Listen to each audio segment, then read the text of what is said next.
Welcome to the channel, everybody. Today I have this Western Star truck. This truck came and it had problems with the cylinder liners, a very common problem with DD15 engines. Water was mixed with oil and high blow-by pressure in the crankcase filter. That's very common symptom of a broken cylinder liner. And that was the case on this 2012 Western Star with a DD15 engine. And we actually did the overhaul, the full overhaul. In this case, the client bought all the parts. He went to the dealer and bought all the brand new parts from the dealer. And we did the labor to install them. Pretty simple job, very basic. But the truck left for a trip, probably like, let's say 500, 1,000 miles. And it came back again with the same issue with oil mixed with coolant.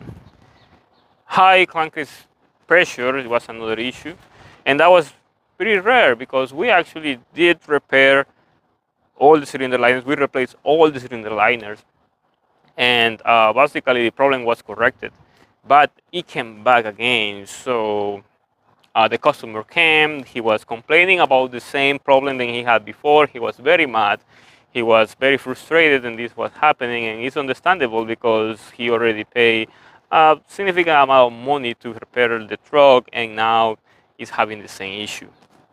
Now, the question was for us, what happened?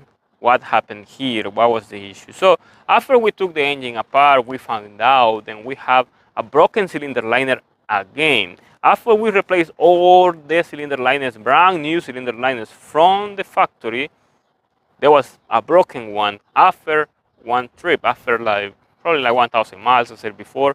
This was something unexpected because OEM cylinder liners are known, they're going to last at least 500,000 miles. And this one didn't even last 1,000 miles, and it was broken. And after looking around all the components, we find out that it actually cracked right from the known place where they cracked, which is the bottom, the thinner area of the cylinder liner. The bottom area of the cylinder liner of the DD15 engine is the weakest point of this engine. The other cylinder liners were fine. It was just one. In this case, as I said before, it was cylinder number 5. So, the customer was complaining, a lot of complaints. You know, when things like this happens, there is not an easy way to fix these problems. There is a lot of complaints. There is a lot of, you know, controversy around, like complaints about what happened here and everything. So in this case, because of the customer, he bought his parts. He was responsible of the warranty. This was exactly that, a problem from factory, a defect. So it was a warranty claim right here. So the customer needed to take these parts to the dealership and get his warranty. But he was complaining and still was not happy with it. So, you know, we always have to gain, and so we have to lose too. So there is a balance between gaining and losing. So in this case, we have to lose. So because the customer is going to complain so much, so we actually did full warranty to it. So even though then I knew then it was no our issue, it was not our problem because he bought his parts from the dealer, it was not on us to actually give him the full warranty. He had to see how he was going to get warranty with his own parts. And I mean, that is something that he has to figure out on his own. But because we have to, you know, work out things here and there, we have to care about customers. So we did the full warranty. So we replaced the cylinder liner with warranty too. We did the warranty of it. The piston then went bad. We actually replaced the connecting rod as well, cylinder head gasket, and the labor. And all that was covered under warranty. He didn't have to pay anything. And that was something very good for him. I hope that he understands at some point that when you buy your parts, you are responsible of the warranties. It is not something that you have to leave on hands of the mechanics, because you are buying parts on your own.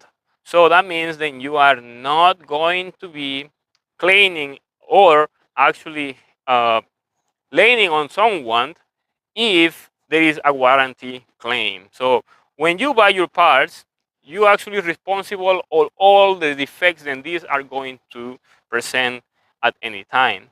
So you must be aware of that. So if you take, let's say, in this case, a full overhaul kit to a repair shop, I mean, if it goes bad, the mechanic can pull it out. Probably they are not going to charge you labor, or they do, depending, because it is not their fault when there is a factory defect. So they're gonna pull the part out, but it's on you to claim warranty, to go around looking for the necessary documents that you need to actually claim the warranty. So that is something that you guys gotta keep in mind. And I know many of you actually buy your parts because you are not sure if the mechanic is going to give you the right parts, or if there could be the wrong part, if mechanics are going to buy cheap parts and sell you the parts as an OEM part. So that's the reason why owner operators or truck owners are going to do that. But in this case, that is solved. It is just a little recommendation that I will say. Then if you really want to buy your own parts, just be aware then you are going to be responsible of any consequences that are going to happen if this comes defective from factory. Other than that, everything is fine. So this truck is ready to go, and now I know for sure you're going to be satisfied with the results, and probably it's not going to have any warranty anymore because we did more than what we supposed to do, but at least he got something, a peace of mind from us to him, so he doesn't have to spend any money. I know it was not his fault, it was not our fault, but as I say, we gain sometimes and we lose sometimes. That's the way everyone and anybody that is working at a specific industry is going to go through. So I hope you like this video. You want to subscribe to the channel, just subscribe at any time, and more videos are coming soon. And there is plenty of videos you can see on my channel.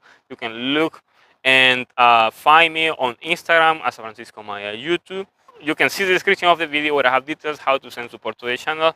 And as always, like it, share it, and thank you for watching.